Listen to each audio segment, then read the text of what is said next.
What's up, guys? So 7 Boys here. A little bit of a different video for you today. I don't know if you guys remember the White Honda Prelude that's been featured on our channel, but that's our buddy Dan's.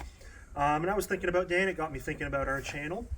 And I came to the realization that there are lots of people who want to get into cars, but they might be a little bit intimidated. They might be scared of maintenance, of not knowing much about vehicles, and maybe even the car scene. And let's be honest, it's quite negative. But today, and with future videos, I'm hoping that we can kind of show you it's not that intimidating. It's pretty affordable and quite easy if you take things slow and simple. And for the most part, people in the community, they're here to help you. Everybody's good. We all want to see you succeed and drive a badass car. So today what we're going to do, very simple, we're going to teach you how to change the oil on a car. Yep. So to change your oil, you need very simple and limited tools, as well as a couple supplies. First and foremost, obviously, you're going to need oil. Second, a new oil filter, as well as what's called a crush washer. To be honest, I've done multiple oil changes without replacing crush washers. Hell, I've even done them without crush washers. A minute. Is there not a crush washer there? But it's my recommendation, and majority of everybody's recommendation, just to buy a crush washer and replace it. They're literally 1 or 2 cents each.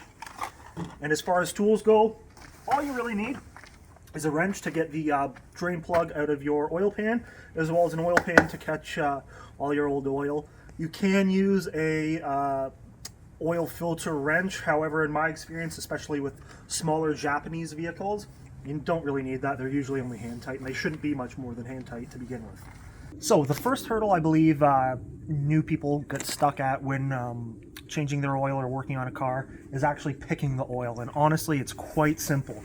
You can go on forums, read thousands of people arguing different things about different oils, but it's quite simple. Honestly, if you're new to cars, chances are you're going to have a stock driveline. It's not going to be modified at all. So what you're going to want to do in that case is simply pop your hood, prop it up, and underneath your hood there is going to be a manufacturer recommended oil. Every car is going to have this. It's either under the hood or within the door jamb. On my Miata here, it's under here. So I take a peek, tells me the degrees. It says 5W30 is within spec.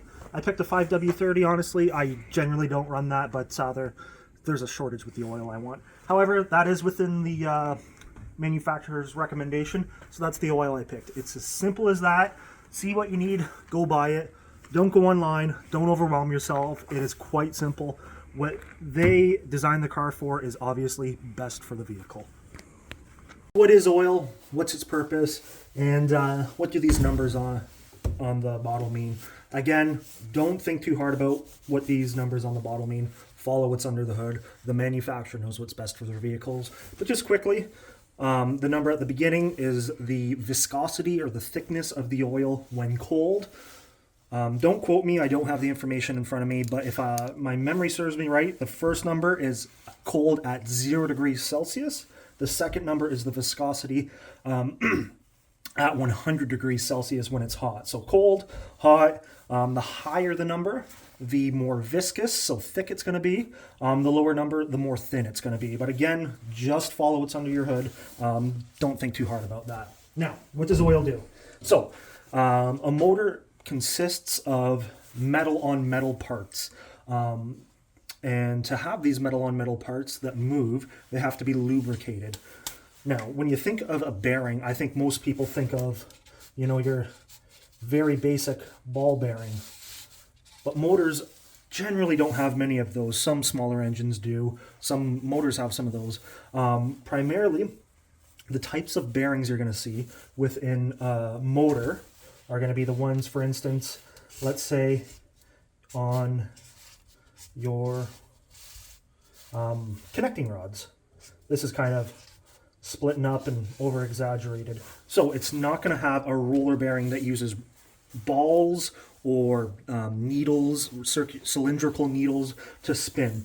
It's going to have a 2-part bearing here that is pressed within your connecting rod. And then your crank is going to go in between here. These are all exploded to kind of try and give you an example of what we're looking at, but it's going to be tight. Tolerances are tight. And between your connecting rod and, between your crank and your bearing, there's going to be a small gap, a small tolerance. You're going to measure that, and what happens is that oil is going to flow between that, just like this. So it's actually going to keep a cushion of oil in between that, so there's not really metal on metal contact. It's metal, oil, metal. And that's why oil is so important. It can get too thick if you go too long, which isn't going to get in there adequately. It can get too thin if, say, you blow a head gasket and it gets watered down. It's not going to stay in there adequately. And that's what spinning a bearing means. These are pressed into there. Let's say you starve your motor of oil. That bearing is going to spin within here. And it's not going to work efficiently. You're going to wear, by it spinning, it's going to create friction. It's going to slowly wear that bearing down, or even that connecting rod, and it's going to create a larger tolerance within there than the engine can use, right? So that's where you get that rod knock from. It's that slapping back and forth as the piston goes up and down, because this tolerance is out of spec. It's way too big, and then something catastrophic is going to happen. You're going to break a rod and send it through the block. And these type of bearings are found all throughout motors. It's how the crank is attached and spins freely within the block. It's how your connecting rod spins on that crank. It's how your camshaft spins within the head or within the block, depending on whatever style. But just very crudely and very quickly, this is what oil is. This is why you need oil. Oil is I would argue, the most vital fluid that a vehicle requires. So I actually forgot one tool at the beginning, quite important. It's a jack. This is a fancy jack. You don't need something this big and expensive.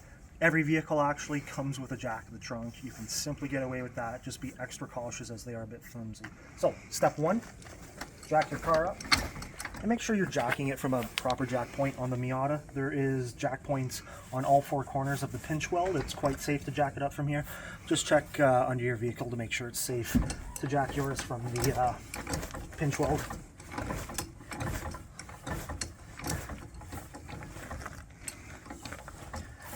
Now that's probably high enough. Now, you're going to want to put your car on jack stands, which I did. So oil is most thin when it is warm, so it is recommended that you drive your vehicle around the block once or twice, get some heat in it, get it up to operating temperature so that oil flows out of the oil pan as easy as possible. If it's a little too thick, maybe you'll get some residual stuff in there. And if you're changing your oil, you might as well get as much of it out as possible. So step one, locate your valve cover, take off your oil fill cap, or whatever it's called. I don't know the technical term. So the car is jacked up, my oil cap is off. It's time to get under the car. It can be a little bit uncomfortable, but you're under there for only a couple minutes. What you need is your wrench. On Japanese cars, they're usually 17s or 19 millimeters, and your oil drain pan at this point. So let's get under the car.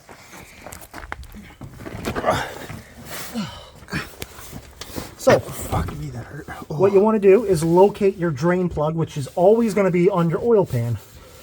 For instance, on this car, it's right here. Obviously, it is a 19, and you're going to want to crack it righty-tighty, lefty-loosey, obviously. Just cracked. See, doesn't need to be too tight. I did the oil on this last. You don't have to crank it. And then once it's cracked, start it by hand. You just got to go slow. You're in no rush. If you start rushing this, you're going to get it dirty, and no one likes getting dirty, especially with hot oil on it. You can usually keep pressure on it with your index like I am. And you can start to feel the threads not cross, but jump. That means it's completely undone. Just do that. See? Not too dirty. Let that drain out. It'll take a minute. But you can see how thin it is because I let that car warm up. We just took it for a drive. If this was cold, it would be quite thick and you wouldn't be getting all these contaminants out. So, like I said, get it warm. You'll be thanking yourself later. Now, it is quite common for your oil to look very dirty like this. You got to remember, combustion's happening, sucking in atmospheric air. So there's, even though you do have an oil filter and a air filter, there's going to be contaminants from road dust and what have you getting into your oil. It's good that you're draining it out. So that oil is drained. Now what you're going to want to do is just give that area a little bit of a wipe, even a spray with brake clean. If I was picky, I'd let it sit here another 10 minutes and just dribble out, but I don't care about that residual. So what you're going to do, you're going to take your drain bolt, put that crush washer, as you can see, on it, and start threading that back in. Thread it by hand. You don't want to get these cross-threaded. Lots of oil pans are aluminum too, so you can really wreck those threads with a steel bolt. So that's finger tight, and it's so important. You see so many people, especially new people, over tighten these. They're just causing problems for themselves. It's finger tight. You got that crush washer. Just put it on tight enough that it's not going to back out. That crush washer is going to manage all the leaking that could possibly happen. That's what it's there for. That's why you replace it every time, because it crushes into the shape. So I'm going to call it right there. I don't know what that would be torqued to, but that's not over torqued. I'll have no issue getting that off next oil change. So we're done with under the car. We can get it off the jacks and get on our feet again because our backs are sore. So we've got the oil out. Obviously the dirty oil is in our oil pan here. Not a bad idea to look over it. What you're looking for is, people refer to it as glitter. Glitter is just little small pieces of metal, primarily from bearings. That means, like I had mentioned, that bearing is wearing. Normal bearings wear just a little bit. I don't see any glitter in here. If I saw just a little bit, I wouldn't be too concerned. But if it looks like a pearl paint, or it's been dumped with glitter, then you've got a little bit of reason to be concerned. You're also looking for a milkshakey color.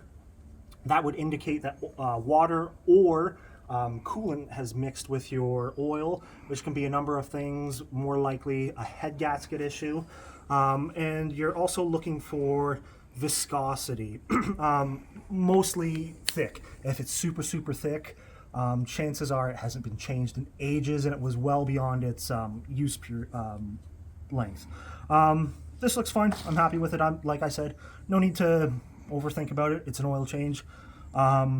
It's important to discard this appropriately. Don't burn this. Take it to a local parts store and they'll get rid of it for you. So now that we've got the oil out of the vehicle, we're going to get it back on all fours, get it as level as possible, jack it up a little bit, kick the old jack stands out, and just slowly let the car down. And being under the car is probably the hardest part. Next is going to be replacing our oil filter. Every time you change the oil, you're going to want to change the oil filter. Every vehicle, every engine is basically going to have a different oil filter location and size. It's just important to go to a parts store, talk to the guy behind the counter, make sure he gives you the right one. Generally, they're usually really good and they just pull it up on their computer. On the Miata here, it is just on the side of the engine, in the side like that. Oftentimes they can also be at the bottom of the engine, vertical like that. This one's on the side, underneath the intake manifold. What you want to do is locate it, and if it's been properly put on, you don't need many fucking tools.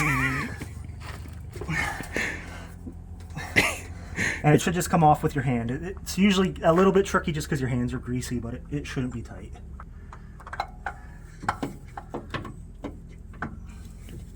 Now, there's our old oil filter. Lots of people, they like to cut them open and peel apart all the filter and see if there's glitter. Again, I'm not too concerned about that. Bone stock motor, it's not forced induction, doesn't have any built or tight tolerances.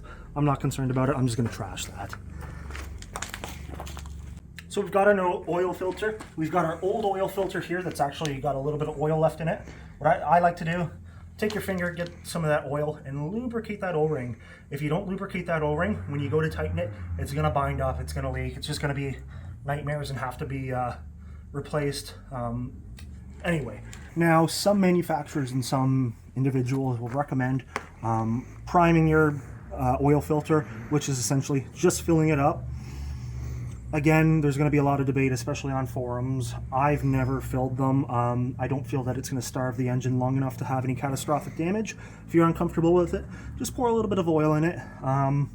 Just to about there. It doesn't have to be full. Again, not the end of the world if you don't. Especially on a car when the oil filter is mounted sideways. It's going to leak out anyway. So, you're going to want to find the threads that stick off the block. Always a good idea to just give those a little bit of a wipe so you don't have oil leaking when you don't want oil leaking.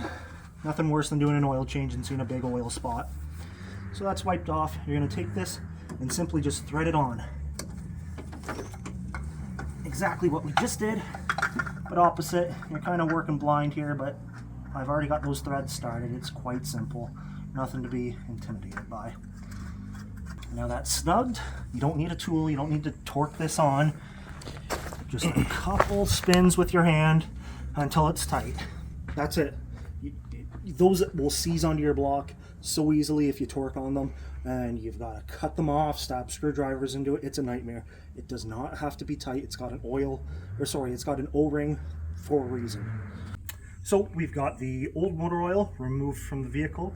The bolt back into the oil pan. We've changed our oil filter. All that's left is to fill up the oil.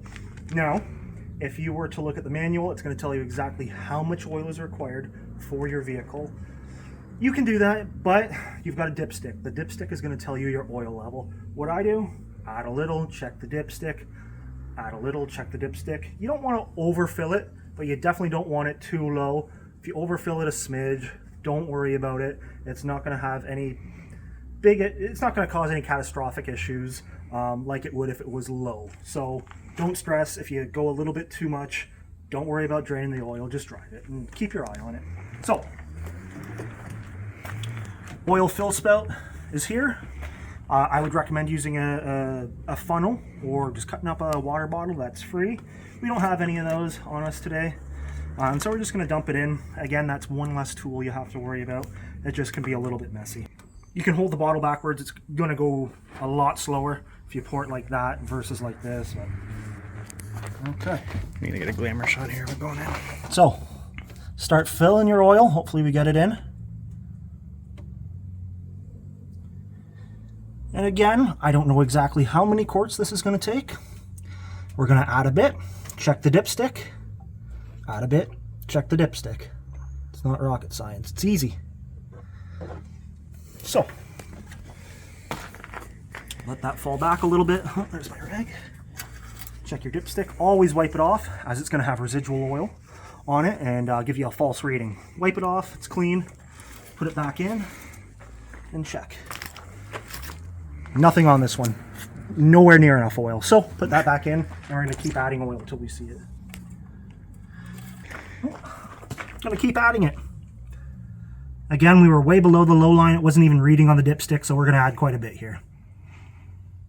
And again, I'm familiar with this car. I've done probably hundreds of oil changes at this point. So I'm doing it in a few steps, but if you're comfortable doing a couple drops here, check in, a couple drops there, check in. Do whatever is easiest and most comfortable for you. So give it a second, let that oil seep through the head, down through the block and into the pan. It's been a couple seconds, couple minutes. Check that dipstick again, wipe, as that'll be a false reading, and then check. If you look at this, you can see the fresh golden oil is between the low line and the full line. I'm going to add just a touch more just to get it up to that full line, as I do abuse this car quite badly, and I don't want to starve it of oil. Yeah.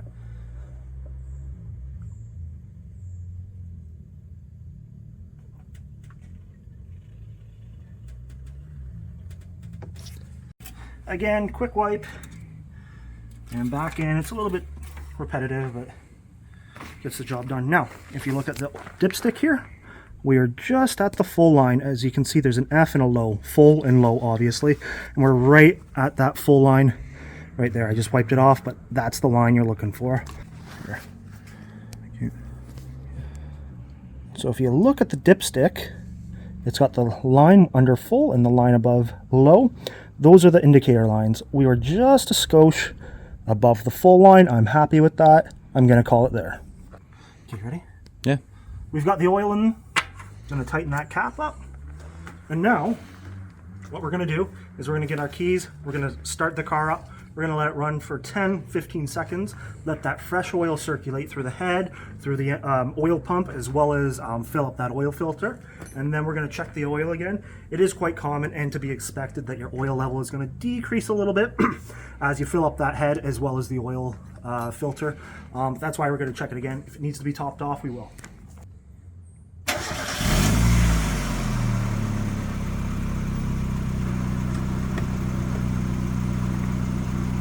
So we're going to let that run for about 10-15 seconds, like I said. If you look at my dash, I've got a oil pressure gauge. I've got great oil pressure for idle. It's right in the center there. As you can see, that's where I want it to be on idle. So I know that it's got oil in it and it's making oil pressure. I'm happy about that. I'm going to kill the motor now. It's been running for a couple seconds. The filter should be filled by now, and it should have had at least one cycle of oil through that. You know. So we're going to take our dipstick again. Again, wipe it off. And we're going to take a look. Now, if you see, this is a perfect example. You can kind of see the gold on it. It just went a little bit below where it was. So I'm simply just going to add a couple milliliters to it just to get it up again, okay? That's why we let the car run and check it again after. Because you'd hate to drive and have that decrease to a point where you could spin a bearing or have a catastrophic failure of any sort. Now, one last time, check that dipstick. Doesn't hurt to be overcautious and check it 100 times. And if you look, we are right at that full line. I'm happy with that. We're ready to hit the truck.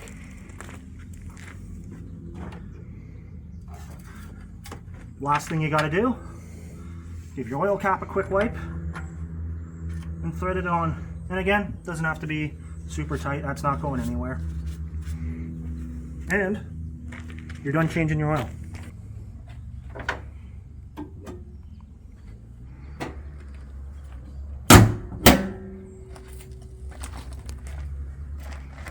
So it's really quite that simple. We've just completed changing the oil. Took a matter of maybe 5-10 minutes.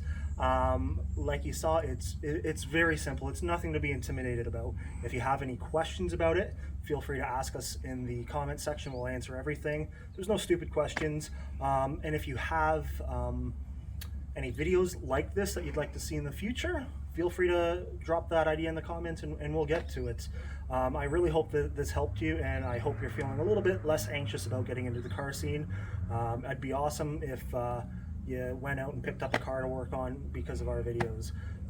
Don't forget to like, comment, and subscribe, and thanks for watching, guys.